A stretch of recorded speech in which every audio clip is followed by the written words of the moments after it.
So it's getting to the end of the summer biking season here in the Rockies, and I just wanted to do an update on durability and longevity of the RAAW Madonna. So it doesn't take much to maintain this bike.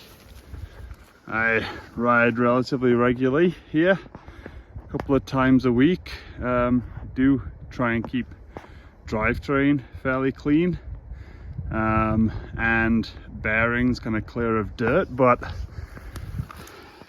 this bike has stayed silent throughout most of the summer with minimal maintenance. So just wanted to talk about the kind of problem areas and how to keep the bike running smooth and silent on the trail, so you just hear these sticky, tacky tires on the dirt. So first spot that you can potentially get creaks is actually the rear axle. So it's a through axle, and it actually bolts into place here with kind of a cone head nut to lock it in. But the way it kind of mates in here, this is where you can have a bit of adjustability in the chainstay length here from the bottom bracket to the rear axle. I've got it in the longest end, the 450. That's the only one I own, and actually, yeah, haven't tried any others, but love the long chainstay. I'm 6'4". But the mating surface in here between the silver aluminum frame and the black kind of anodized axle here, you can get dirt in it. Not sure exactly how it gets in, but it creeps in, and all it takes is a couple of minutes just to loosen the axle, loosen the nut on that side, and get in to the pull the axle out here and clean those mating surfaces. I think there might be a little kind of drilled hole somewhere in this where it manages to get in. Either way, that's a one spot to just stay on top of. I only clean it a few times a season, but yeah, good to remove it every now and then and give it a clean. And the next obviously is the linkage. So these bearings are really well sealed. You can see a couple of the kind of caps inside here which keep the bearings well hidden. Same on all these locations. There's a big bearing cap down here too, and these ones, they do, you know, ingest dirt. I guess it does get on the edge of the caps there, and it obviously rotates around and does find its way in. So staying on top of those is not a big job by any means, but you know, maybe 3-4 times a season I just, you know, pull the rear wheel, have the bike in a bike stand, and just pull the linkage apart kind of one by one, and clean off the caps, because they do get a bit of dirt and grime. Take the caps off, clean the inside, clean actually just the bearing face, and then re-grease the inside of the cap lightly and put it all back together. And that gets rid of the odd creak I have had in the linkage, but that gets rid of it every time. Sometimes I try and do just a couple rather than all of them, and inevitably it's the last one I get to, which is the creak. So definitely worthwhile just kind of pulling those apart. There's one down here and the chainstay as well. So that's a little bit of a job. Maybe it's 30 minutes to an hour just to kind of pull them all, clean them up, and put it back together and torque it to spec. But yeah, one of the other spots. Other than that, like, oh, this big one too, apologies, big one.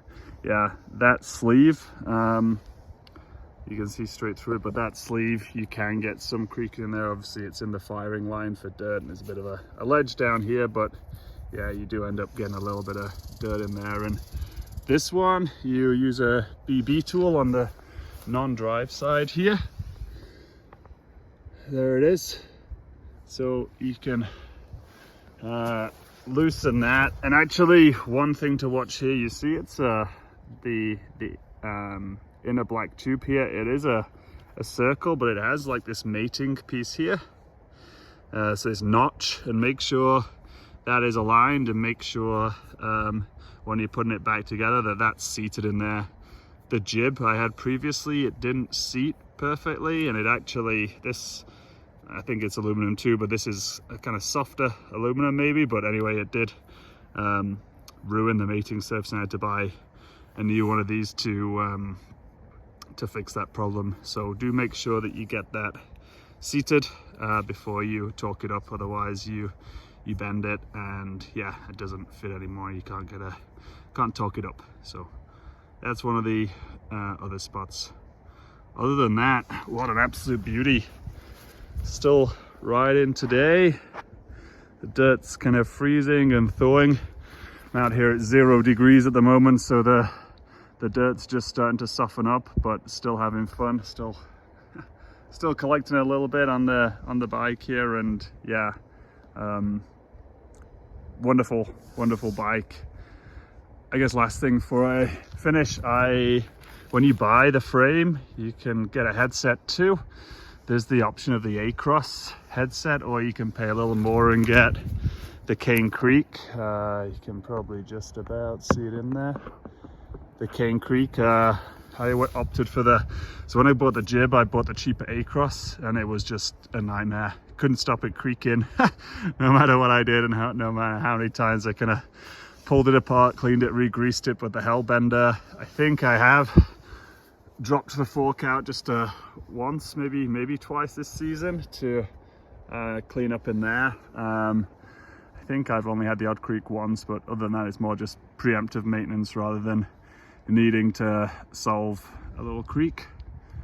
Yeah, there you have it. So that's the last of the spot, but I don't think that's unique to the RAAW. And I would just, if you are buying a frame, and I'd love to have that V3, but if you are buying a frame, make sure you spend a bit of cash on the headset, good quality headset, and don't buy the A-Cross. I would definitely go for the Cane Creek. It's a little bit more money.